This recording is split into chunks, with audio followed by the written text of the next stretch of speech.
Empezamos con esta clase el tercer bloque o el tercer gran tema de la asignatura, que es el de sistemas realimentados y control PID. ¿Vale? Hasta ahora hemos estado viendo, vimos la parte de automatismos, que es un control de sistemas realimentados, se conecta a la planta y el controlador a través de sensores y actuadores, pero la ley de control es una ley de control matemáticamente sencilla, simplemente ir evolucionando de unos estados a otros mediante eventos que es de disparos en las transiciones que se producen pues, cuando se dan las condiciones para ello. Y luego el segundo tema ha sido comportamiento dinámico de sistemas continuos. Aquí hemos visto, ahora voy a hacer un pequeño repaso, pero hemos visto las bases de modelado y análisis que nos van a hacer falta para poder abordar este tema que es el principal, digamos, del curso, que es el del control PID, sistemas realimentados, es decir, sistemas automáticos en los cuales pues tomamos medida de una variable que nos interesa controlar y actuamos de forma automática mediante una función que típicamente va a ser una composición de la una función del error y va a ser proporcional al error, más integral del error, más derivada del error. Para ahí lo de control PID. Ya con este tema acabaremos el curso. Al final vamos a tener un montón de horas de ejercicios que serán de este tema, pero ya también de los anteriores, ¿de acuerdo? Y también, las prácticas 4 y 5 que tenéis, la 4 que es continuación del trabajo y la 5 que es como un ejercicio de examen bastante completo, pues serán todo lo que veamos en el tema. ¿Qué hemos aprendido hasta ahora? Brevemente, porque tenéis los vídeos previamente, pero bueno, hemos aprendido a modelar y analizar el comportamiento dinámico de sistemas. Cuando hablamos de modelar, decimos que el modelo que vamos a utilizar nosotros preferentemente es la función de transferencia y los diagramas de bloques, que son expresiones, digamos, el diagrama de bloques es un dibujo de varias funciones de transferencia conectadas entre sí mediante sumadores y derivaciones, ¿vale? Y la función de transferencia es una forma cómoda de escribir las ecuaciones diferenciales, donde aparece la S como operador de la transformada de Laplace, que significa derivar, dividir entre S e integrar. Entonces, una vez que tenemos la función de transferencia, que también hemos podido obtener a través de la reducción de un diagrama de bloques que habíamos hecho, tengamos lo que tengamos, el modelo que sea, podemos obtener la salida ante cualquier entrada. Esto lo podríamos hacer de varias maneras, algunas, digamos, aplicando análisis matemático que no conocéis, de teoría de transformada de Laplace cálculo de transformadas y antitransformadas. Entonces, ¿qué es lo que sí que hemos hecho? Lo que hemos hecho es, por una parte, simular metiendo la función de transferencia o el diagrama de bloques en una herramienta como Simulink o MATLAB, podemos obtener la respuesta ante cualquier entrada. Y por otra parte, lo que hemos hecho es analizar, que es mirando características de la función de transferencia especiales, pues ser capaces de predecir características que nos interesan de la salida ante entradas tipo como pueden ser un cambio brusco, un escalón o un golpecillo, un impulso o una señal que varía periódicamente, una senoidal. ¿De acuerdo? Entonces, estas características, pues básicamente son para lo que es la respuesta transitoria, los polos y los ceros, dónde están los polos y los ceros del sistema, las raíces del denominador y del numerador, de los polinomios numerador y denominador. En función de la ubicación de esos polos, pues tenemos una serie de contribuciones de la respuesta transitoria. Y los ceros influyen pues, de una manera que ya hemos visto, como una suma de la derivada, que si están muy cerca de un polo, pues el efecto más o menos se compensa, etcétera. Y también hemos visto el tema de la ganancia estática, es decir, cuando la función de transferencia se evalúa en s igual a 0, nos dice cuál va a ser el valor en régimen permanente de la salida, una salida constante. Pues hemos visto esta parte de análisis y también hemos visto para lo que son señales estacionarias senoidal, pues el diagrama de Bode, porque sabemos que la respuesta nos importa el módulo y argumento de la función de transferencia evaluada en J omega. Y como estos son unos números complicadillos de ver, y manipular, pues a Bode se le ocurrió una forma que parece retorcida, pero que es muy conveniente de poder dibujar esos números aditivamente, es decir, incorporando una tras otra todas las componentes de la función de transferencia, sumándolas. Vale, hemos visto esto y también hemos visto un poco pues que o bien viendo el diagrama de Bode podemos deducir cuál es la función de transferencia del sistema, porque digamos el diagrama de Bode refleja cuál es la ganancia, los polos, ceros, etcétera, o bien también viendo cómo es la respuesta ante una entrada de tipo, por ejemplo, la respuesta a un escalón o a un impulso, podemos deducir cuál es la función de transferencia. Esto es lo que se llama identificación, que es otra manera de obtener un modelo, es decir, hacer un experimento y a partir del comportamiento que observamos deducir cuál era el modelo del sistema. Bueno, esto es un resumen muy rápido de lo que hemos estado viendo hasta ahora y que lo tenéis en vídeos anteriores. Entonces, pasamos a lo que viene ahora, que es diseñar controladores que al conectarlos consigan el comportamiento dinámico que deseamos. Es decir, tenemos una planta que tiene un comportamiento, hemos hecho modelos de la garra del robot y de otras cosas, y lo que queremos es que, bueno, pues por ejemplo, en el caso de la garra del robot, queremos apretar con una fuerza determinada los objetos que queramos coger. Y queremos que la manera de pasar de no apretar a apretar con la fuerza determinada sea suave, que no nos pasemos del valor deseado mucho, porque a lo mejor rompemos el objeto o lo que sea. Y que además el cambio entre no estar apretando y estar apretando con la fuerza deseada sea rápido, porque si esto es parte de un proceso productivo, pues queremos que termine pronto para poder pasar a la siguiente y a la siguiente y a la siguiente tarea. Ahí lo que vamos a hacer es diseñar el controlador, qué es lo que le vamos a añadir a la garra del robot, qué le vamos a poner para que eso se pueda hacer automáticamente.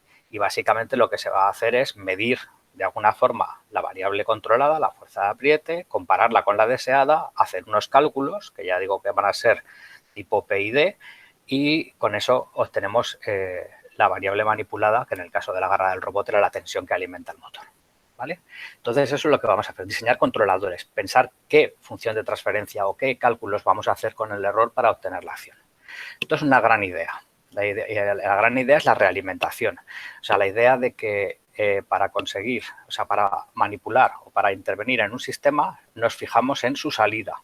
Es decir, yo quiero que la salida sea una cosa determinada, pues veo esa cosa y en función de si está donde quiero o no está, actúo, ¿vale? Esa idea de realimentación, que nos parecerá totalmente chorras, pues realmente algo chorras será porque ya se había descubierto hace tiempo, ¿vale? No es muy nueva. Este no es el ejemplo más antiguo, los ejemplos más antiguos son unos relojes de agua de los griegos, que se sepa, ¿vale? Pero y más o menos funcionaban como esto, que es una cisterna, que es uno de los ejemplos. Esta cisterna es uno de los ejemplos que en algunas tradiciones de la historia de la ingeniería se considera el primer ejemplo industrial, porque era para calderines, para el control de nivel de calderines de potencia, pues y es lo mismo que la cisterna de agua. En los calderines de potencia hay que mantener una cantidad de agua, entonces el agua se alimenta por aquí y una boya y unas palancas lo que hacen es que cuando el nivel de agua es suficientemente alto cierran el paso de agua y cuando es bajo lo abren, ¿vale? La diferencia con la cisterna del baño es que aquí la razón por la que hay que ir rellenando con agua es que esto está calentado, se produce vapor y el vapor se va y a medida que se va el vapor nos quedamos con menos agua. Entonces, si esta caldera está siendo calentada, si de que nos quedamos sin agua, pues el agua está refrigerando la caldera, va a ser un problema. Entonces, lo que hay que hacer es pues ir echando más agua a medida que se va yendo el vapor, ¿vale? De este ejemplo veremos versión más moderna más adelante, pero bueno, es un ejemplo típico en el cual si el nivel no es el adecuado, yo abro el paso al agua, ¿vale? Y además, tal como puede estar diseñado, cuando ya estoy muy cerca del nivel deseado, dejo pasar muy poquita agua y cuando ya no estoy en el nivel, paro del todo.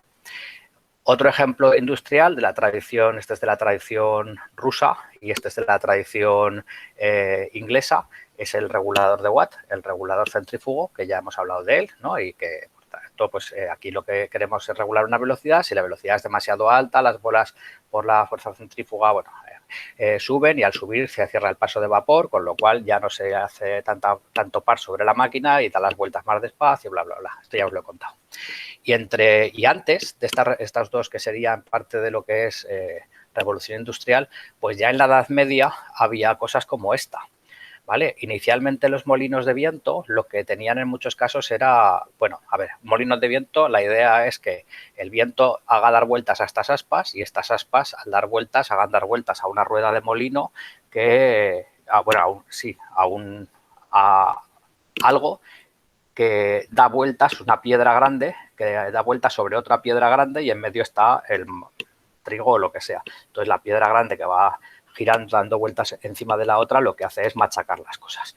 Bueno, Entonces, lo que necesitamos es, para aprovechar la energía del viento, que estas aspas estén justo en la dirección del viento. Pero el viento tiene normalmente direcciones preferentes. En Zaragoza viene del noroeste, el cierzo, en otros sitios otras cosas, ¿vale? Pero no siempre viene del mismo sitio. Entonces, una manera de orientar los molinos al viento, bueno, podría ser, no lo oriento, lo pongo mirando al noroeste y cuando no haga viento, cuando haga bochorno, pues ese día no puedo moler. Y cuando haga cierzo, sí. Y otra manera es que se pueda girar a mano y apuntar al viento, pero eso es incómodo, ¿vale? Y sobre todo si el viento está cambiando de dirección continuamente, mal asunto. Entonces, una cosa que hacían con molinos pequeños era hacerlos como una veleta. Tenían por aquí una especie de paleta y entonces si el viento viene directamente hacia las aspas, pues le daba de canto a la paleta y no movía el viento, como una veleta, ¿vale? Y si el viento tiene una componente que empuja en la paleta, pues el molino se movía.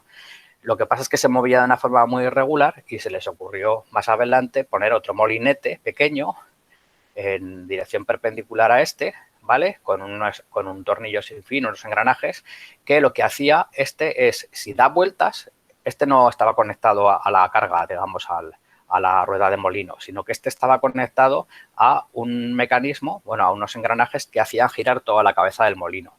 Entonces, si este molino daba vueltas con suficiente fuerza, porque le está dando bastante viento, pues lo que hace es dar vueltas a la cabeza del molino. ¿Cuándo se para? Pues cuando ya no tiene fuerza, cuando el viento que le empuja no tiene fuerza, el molino se para, ¿vale? ¿Y eso cuándo sucede? Pues cuando el viento no tiene componente en la dirección perpendicular o sea, de frente al molino de la cola.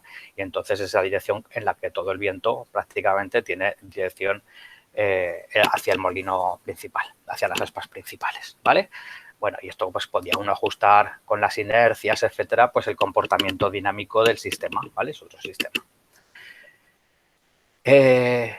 Fue más o menos a finales del siglo XIX y sobre todo en el XX, la primera mitad del XX, que se dieron cuenta de que muchos sistemas había en la naturaleza y en la industria que tenían unos comportamientos muy parecidos o estaban muy relacionados, en los cuales había algo que se mide y algo que actúa. Y entonces la ciencia que estudiaba los sistemas que digamos que hay lazos de realimentación con los cuales se controlan cosas, pues se le llamó cibernética, que viene del griego, kibernes es piloto.